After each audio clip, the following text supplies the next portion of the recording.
Funding for this program is provided by... Additional funding provided by...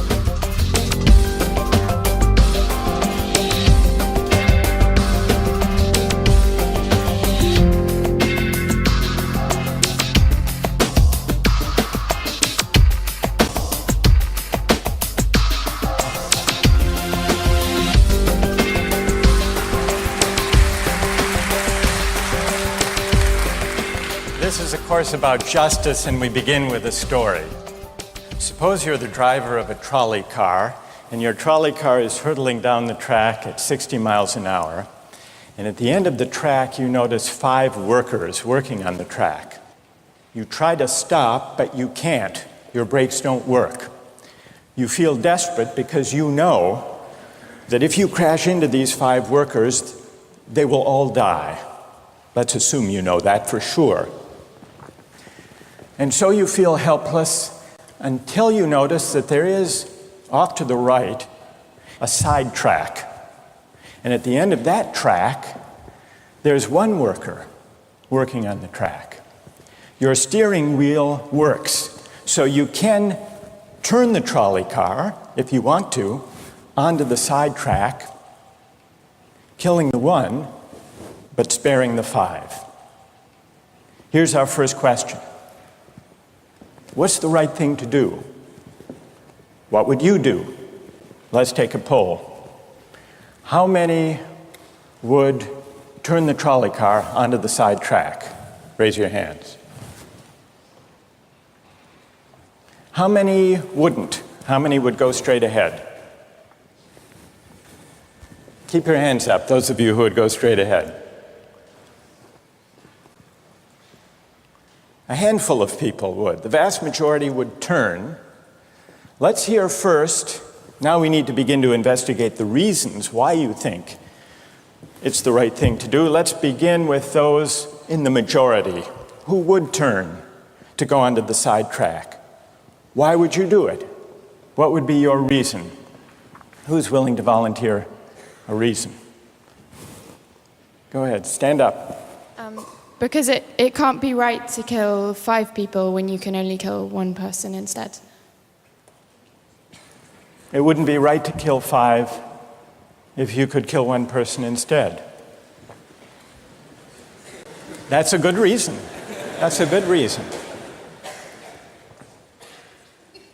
Who else? Does everybody agree with that reason? Go ahead.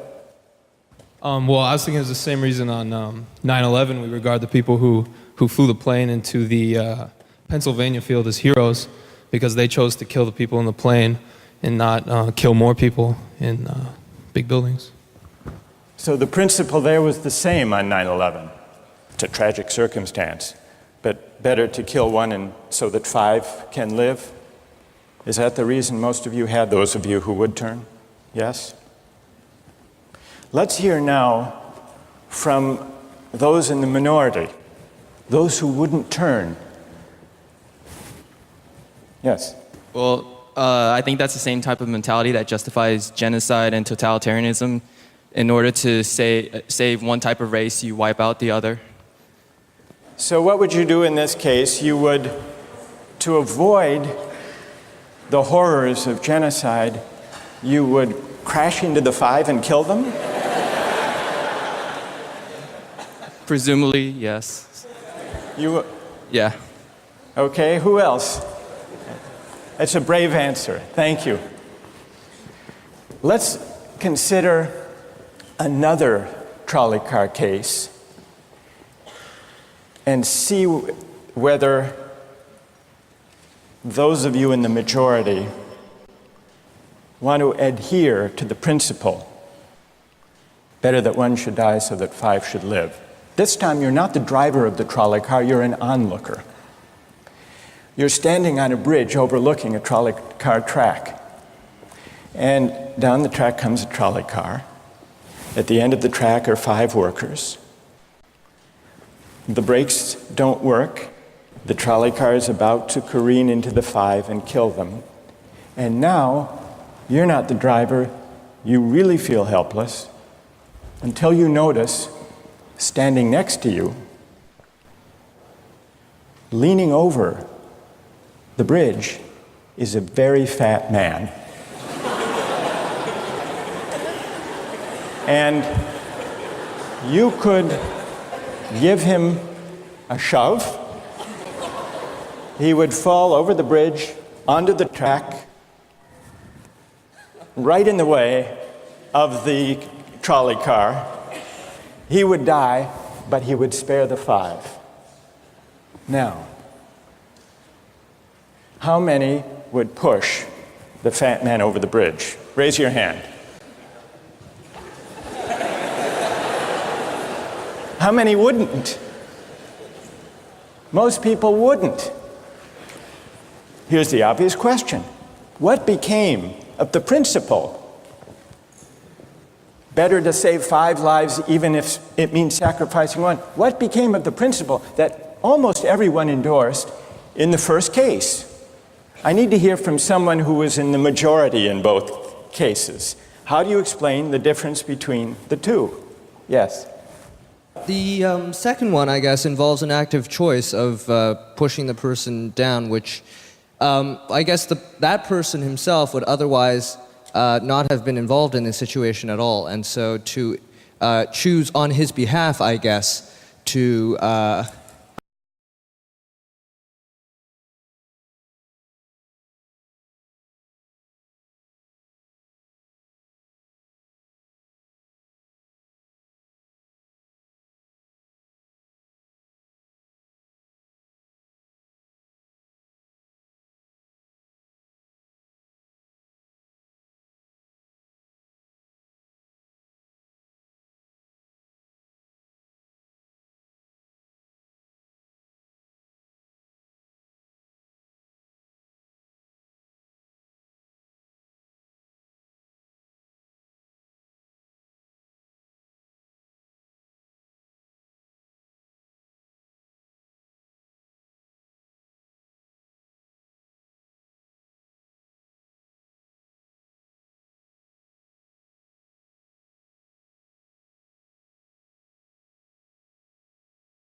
How many would save the 5?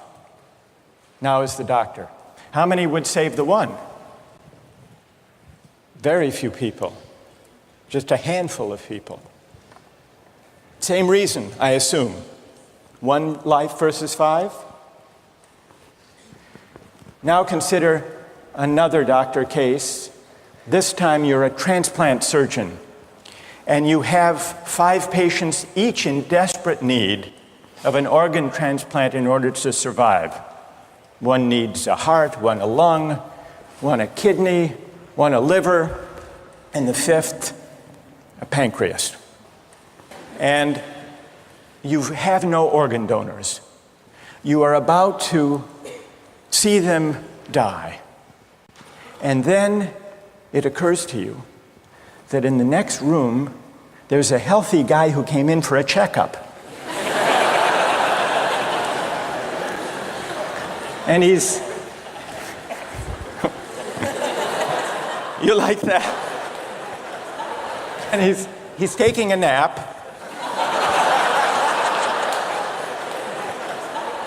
You could go in very quietly, yank out the 5 organs, that person would die.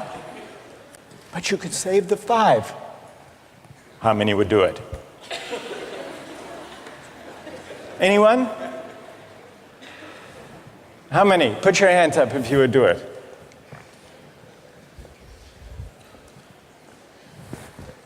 Anyone in the balcony? You would? Be careful, don't lean over too much. What? How many wouldn't? All right, what do you say? Speak up in the balcony, you who would yank out the organs. Why? I'd actually like to explore a slightly alternate possibility of just taking the 1 of the 5 who needs an organ, who dies first, and using their 4 healthy organs to save the other 4. That's a pretty good idea. That's a great idea, except for the fact that you just wrecked the philosophical point. Well, let's step back from these stories and these arguments to notice a couple of things about the way the arguments have begun to unfold. Certain moral principles have already begun to emerge from the discussions we've had. And let's consider what those moral principles look like. The first moral principle that emerged in the discussion said the right thing to do, the moral thing to do, depends on the consequences that will result from your action. At the end of the day, better that 5 should live, even if 1 must die. That's an example of consequentialist moral reasoning. Consequentialist moral reasoning locates morality in the consequences of an act, in the state of the world that will result from the thing you do. But then we went a little further, we considered those other cases, and people weren't so sure about consequentialist moral reasoning. When people hesitated to push the fat man over the bridge or to yank out the organs of the innocent patient, people gestured toward reasons having to do with the intrinsic quality of the act itself. Consequences be what they may. People were reluctant. People thought it was just wrong, categorically wrong, to kill a person, an innocent person, even for the sake of saving 5 lives. At least people thought that in the second version of each story we considered. So this points to a second categorical way of thinking about moral reasoning. Categorical moral reasoning locates morality in certain absolute moral requirements, certain categorical duties and rights, regardless of the consequences. We're going to explore in the days and weeks to come the contrast between consequentialist and categorical moral principles. The most influential example of consequential moral reasoning is utilitarianism, a doctrine invented by Jeremy Bentham, the 18th century English political philosopher.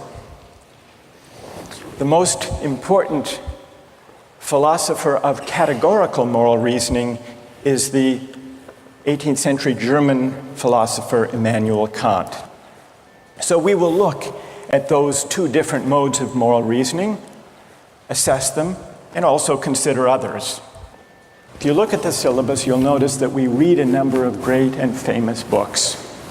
Books by Aristotle, John Locke, Immanuel Kant, John Stuart Mill, and others.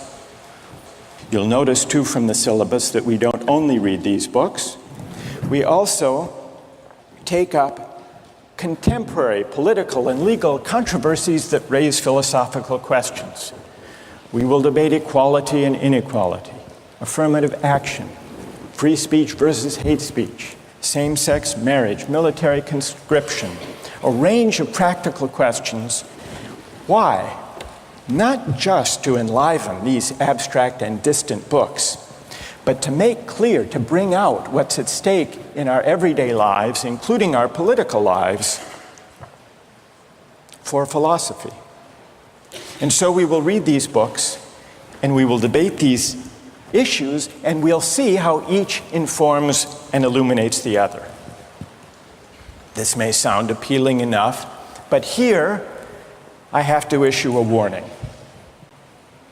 And the warning is this: to read these books in this way, as an exercise in self-knowledge, to read them in this way carries certain risks. Risks that are both personal and political. Risks that every student of political philosophy has known.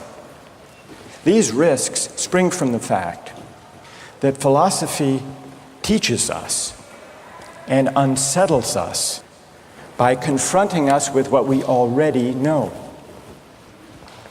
There's an irony. The difficulty of this course consists in the fact that it teaches what you already know. It works by taking what we know from familiar, unquestioned settings and making it strange. That's how those examples worked.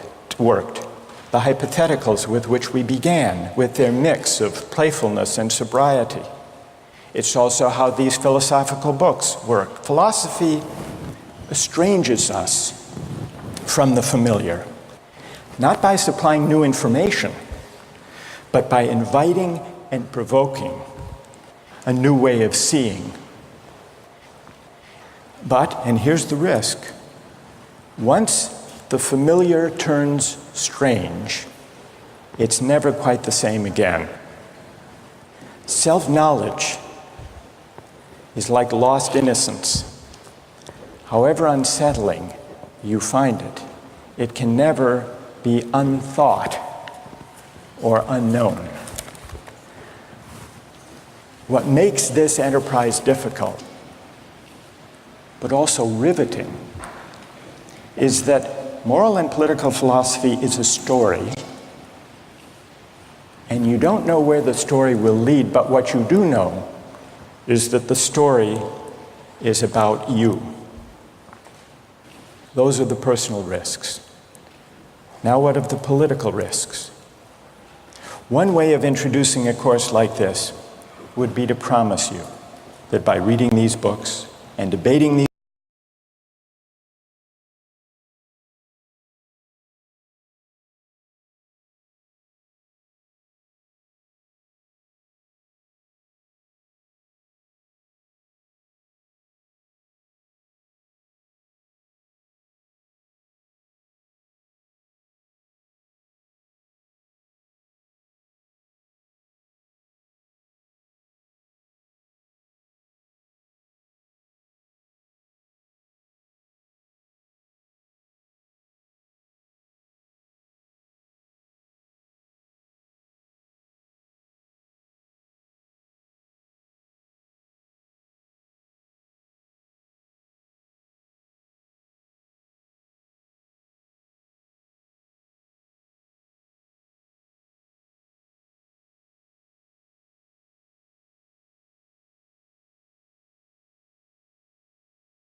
or the principles we were arguing when we began?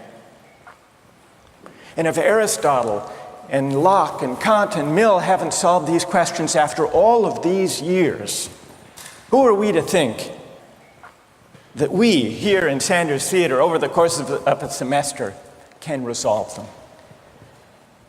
And so maybe it's just a matter of each person having his or her own principles and there's nothing more to be said about it. No way of reasoning. That's the evasion of skepticism, to which I would offer the following reply. It's true, these questions have been debated for a very long time. But the very fact that they have recurred and persisted may suggest that though they're impossible in one sense, they're unavoidable in another.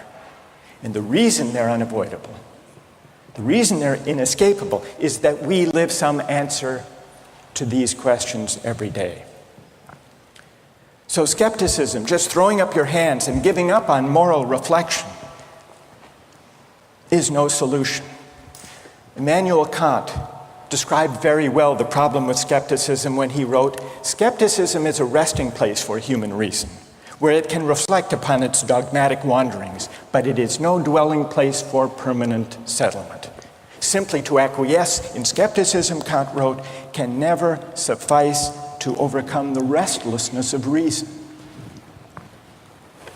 I've tried to suggest through these stories and these arguments some sense of the risks and temptations, of the perils and the possibilities. I would simply conclude by saying that the aim of this course is to awaken the restlessness of reason and to see where it might lead. Thank you very much.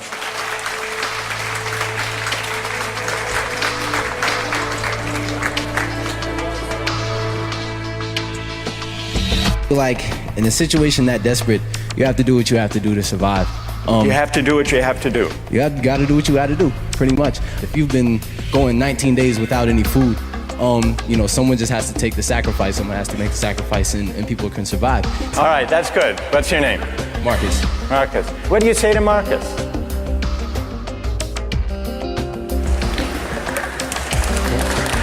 Last time, we started out last time with some stories, with some moral dilemmas about trolley cars and about doctors and healthy patients vulnerable to being victims of organ transplantation. We noticed two things about the arguments we had. One had to do with the way we were arguing. We began with our judgments in particular cases. We tried to articulate the reasons or the principles lying behind our judgments. And then, confronted with a new case, we found ourselves re-examining those principles, revising each in the light of the other. And we noticed the built-in pressure to try to bring into alignment our judgments about particular cases and the principles we would endorse on reflection. We also noticed something about the substance of the arguments that emerged from the discussion. We noticed that sometimes we were tempted to locate the morality of an act in the consequences, in the results, in the state of the world that it brought about. And we called this consequentialist moral reasoning. But we also noticed that in some cases, we weren't swayed only by the result. Sometimes, many of us felt that not just consequences, but also the intrinsic quality or character of the act matters morally.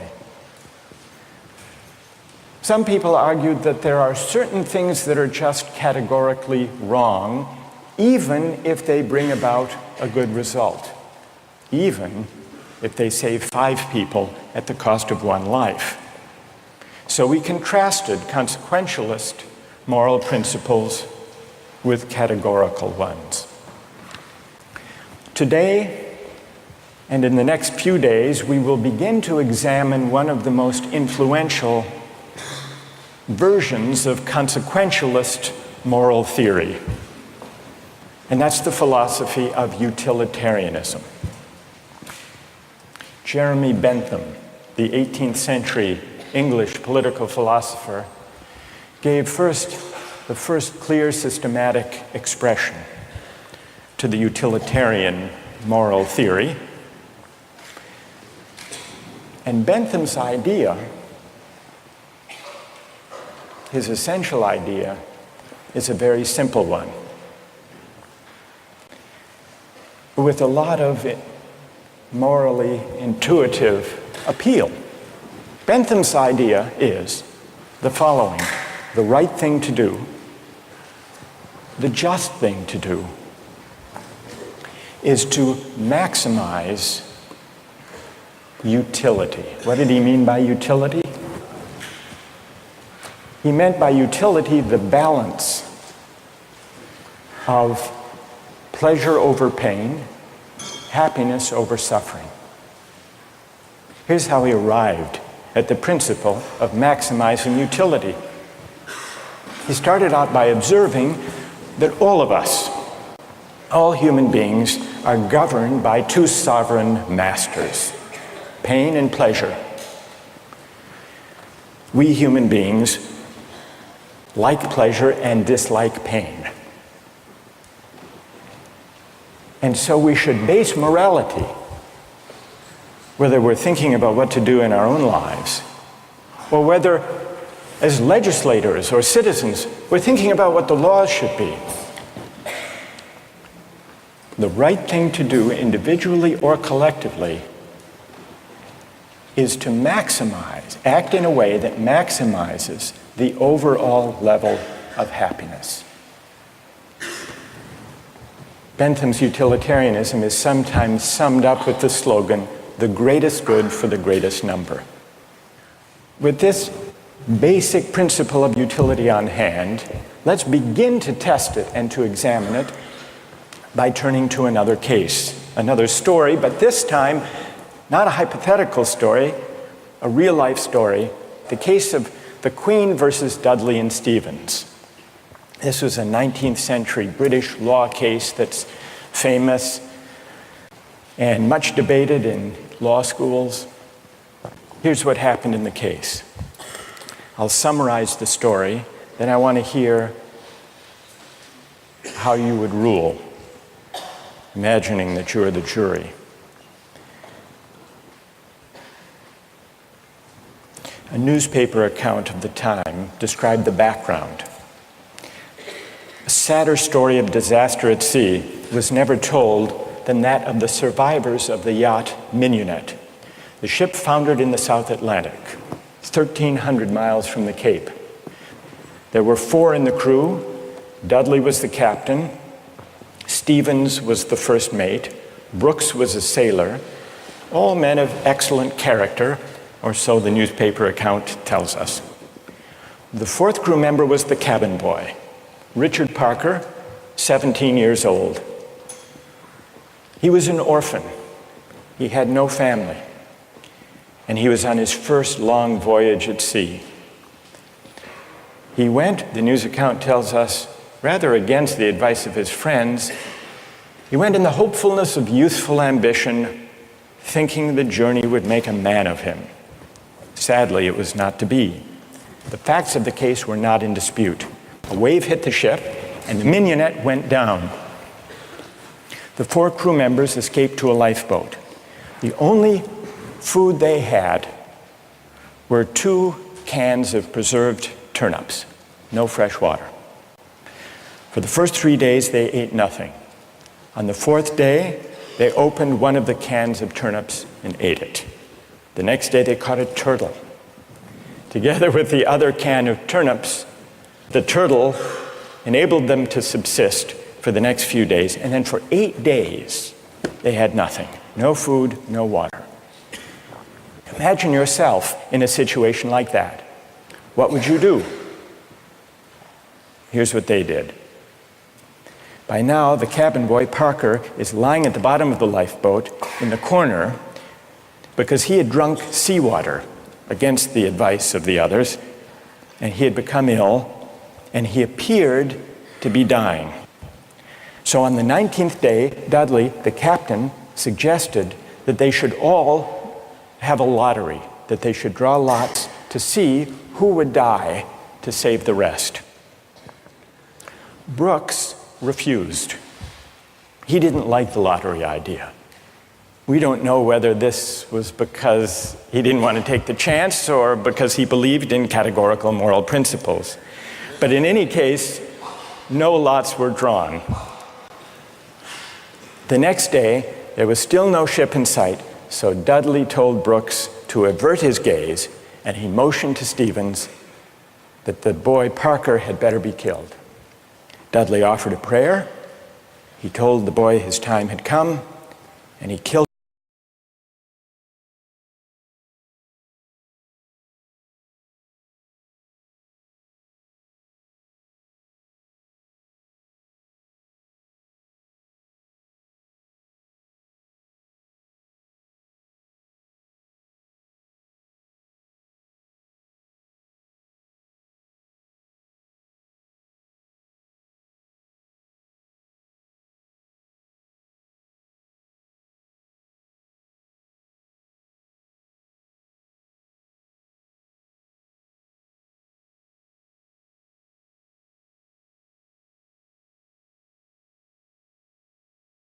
to Falmouth in England, where they were arrested and tried. Brooks turned state's witness. Dudley and Stevens went to trial. They didn't dispute the facts. They claimed they had acted out of necessity. That was their defense. They argued, in effect, better that one should die so that 3 could survive. The prosecutor wasn't swayed by that argument. He said murder is murder, and so the case went to trial. Now imagine you are the jury, and just to simplify the discussion, put aside the question of law, and let's assume that you as the jury are charged with deciding whether what they did was morally permissible or not. How many would vote not guilty, that what they did was morally permissible?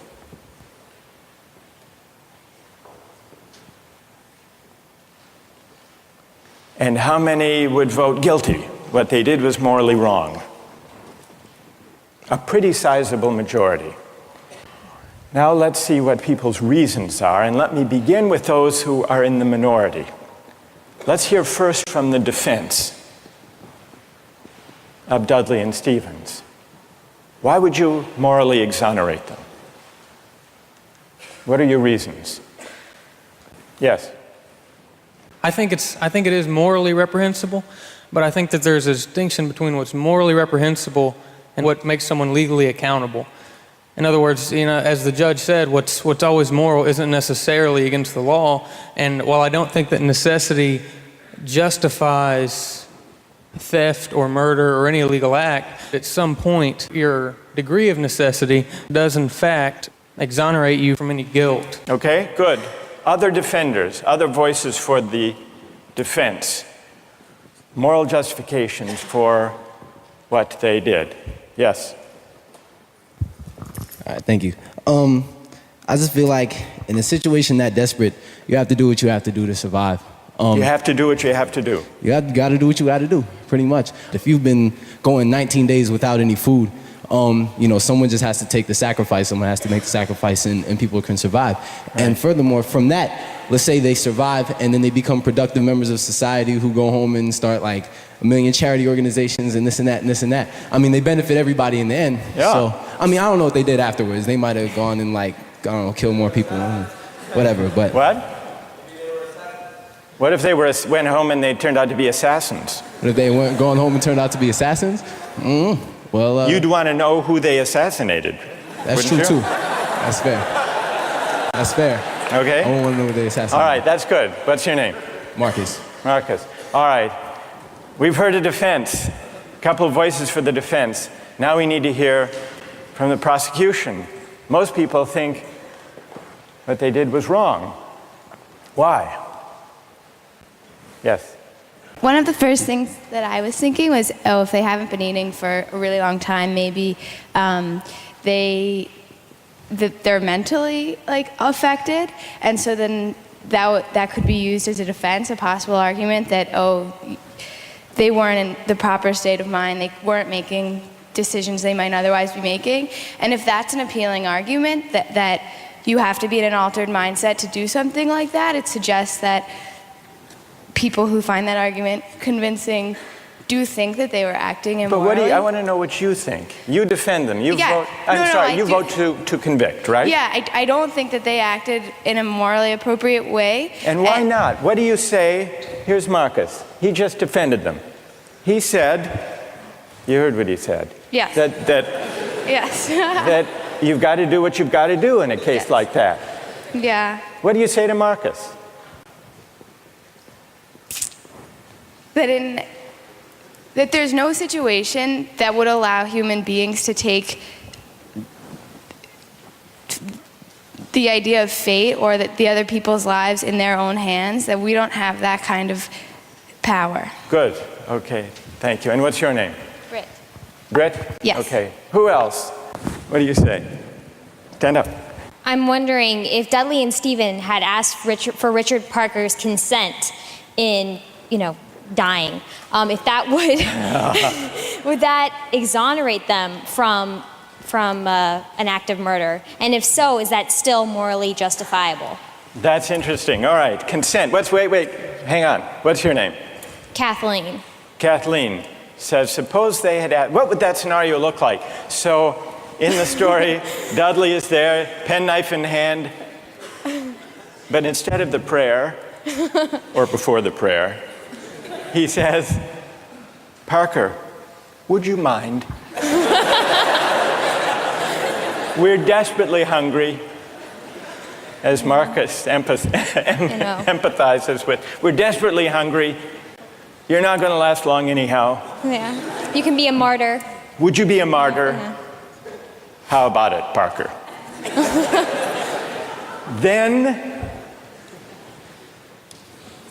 Then what do you think? Would it be morally justified then? Suppose Parker, in his semi-stupor, says, okay. I don't think it would be morally justifiable, but I'm wondering. Even then it wouldn't be. No. You don't think that even with consent, it would be morally justified. Are there people who think, who want to take up Kathleen's consent idea and who think that would make it morally justified? Raise your hand if it would, if you think it would. That's very interesting. Why would consent make a moral difference? Why would it? Yes. Well, I just think that if he was making his own original idea and it was his idea to start with, then that would be the only situation in which I would see it being appropriate in any way. Because that way you couldn't make the argument that he was pressured, it's 3-to-1 or whatever the ratio was. Right. And I think that if he was making a decision to give his life, then he took on the agency to sacrifice himself, which some people might see as admirable, and other people might disagree with that decision.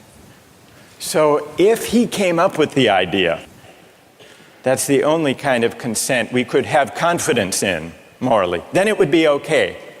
Otherwise, it would be kind of coerced consent under the circumstances, you think.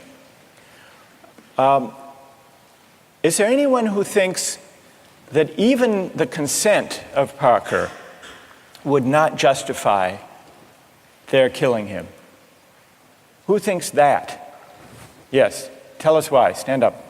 I think that Parker would be killed with the hope that the other crew members would be rescued. So there's no definite reason that he should be killed because you don't know when they're going to get rescued. So if you kill him, it's killing him in vain. Do you keep killing a crew member until you're rescued and then you're left with no one? Because someone's going to die eventually. Well, the moral logic of the situation seems to be that they would keep on picking off the weakest, maybe, one by one, until they were rescued. And in this case, luckily, they were rescued when 3 at least were still alive. Now, if Parker did give his consent, would it be all right, do you think, or not? No. No. It still wouldn't be right. And tell us why it wouldn't be all right. First of all, cannibalism, I believe, is morally incorrect. So you shouldn't be eating a human anyway. So cannibalism is morally objectionable as such. So then, even on the scenario of waiting until someone died, still it would be objectionable. Yes, to me personally. I feel like it all depends on one's personal morals, and like we can't sit here and just, like, this is just my opinion. Of course, other people are going to disagree. But well, we'll see. Let's see what their disagreements are, and then we'll see if they have reasons that can persuade you or not. Let's try that. All right. Let's, now, is there someone who can explain, those of you who are tempted by consent, can you explain why consent makes such a moral difference? What about the lottery idea? Does that count as consent? Remember, at the beginning, Dudley proposed a lottery. Suppose that they had agreed to a lottery, then how many would then say it was all right? Suppose there were a lottery, cabin boy lost, and the rest of the story unfolded. Then how many people would say it was morally permissible? So the numbers are rising if we had a lottery. Let's hear from one of you for whom the lottery would make a moral difference. Why would it? I think the essential element in my mind that makes it a crime is the idea that they decided at some point that their lives were more important than his, and that, I mean, that's kind of the basis for really any crime, right? It's like my needs, my desires are more important than yours, and mine take precedent. And if they had done a lottery where everyone consented that someone should die, and it's sort of like they're all sacrificing themselves to save the rest, then it would be all right. A little grotesque, but... But morally permissible? Yes. And what's your name? Matt. So, Matt, for you,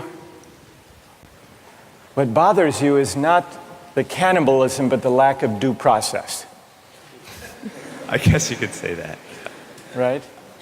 And can someone who agrees with Matt say a little bit more about why a lottery would make it, in your view, morally permissible?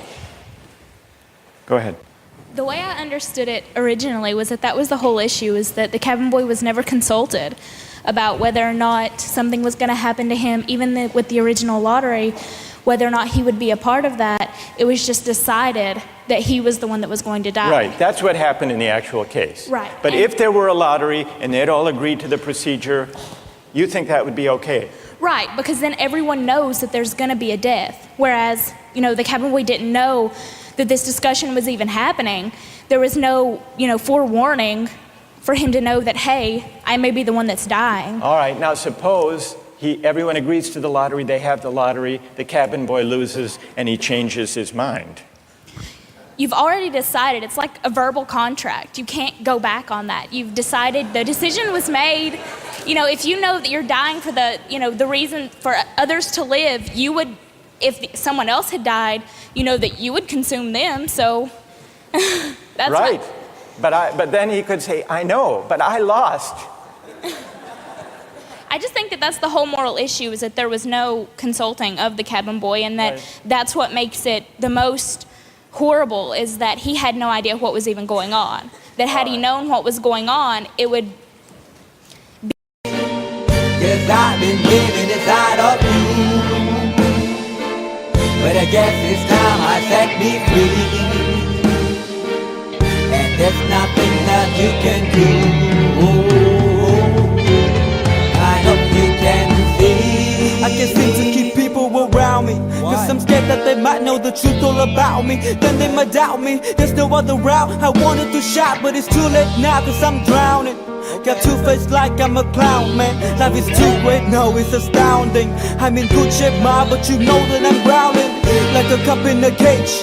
I can't cope with this hopelessness, though I try to be open and go with it. But I'm soaking in the pain like the wind never stop flowing in. As I'm floating in a glowing river through a golden gate, trying to motivate. Yeah, I do my fucking best, but there's two voices in my head, I just can't. I just hope you can see me, 'cause I've been living inside of you. But I guess it's time I set me free, and there's nothing that you can do. I know you can see me, 'cause I've been living inside of you. But I guess it's time I set me free, and there's nothing that you can do. I know you can see. Babe, what you looking like this? You be fine, trust me, just in time we get along. No, leave me alone. Why, yes, can you see that you are alone, big? We're now sitting in our own throne, big. We need nobody, can you see it through? But it's not you whom I should be listening to. Guess what, big? Nobody fucking needed you. No, and nobody fucking needed me. They never needed us. Like when they know Jesus up, there's no fucking heaven, then they don't believe in us. But they my friend, I'm the only one that you can trust. Yeah, god damn it, you an idiot. Go online, be a slave for the media. Like you forgot what your father said. Are you serious? Look at yourself, big. You fucking idiots. Cause I've been living inside of you. But I guess this time I set me free. Oh, I love you. I love There's nothing that you can do. Got the guy always, I see. I know you can see. Can you see it, baby? There's no one else. Cause I've been living inside of you. You have to accept it. But I guess this time I set me free. And there's nothing that you can do. I know you can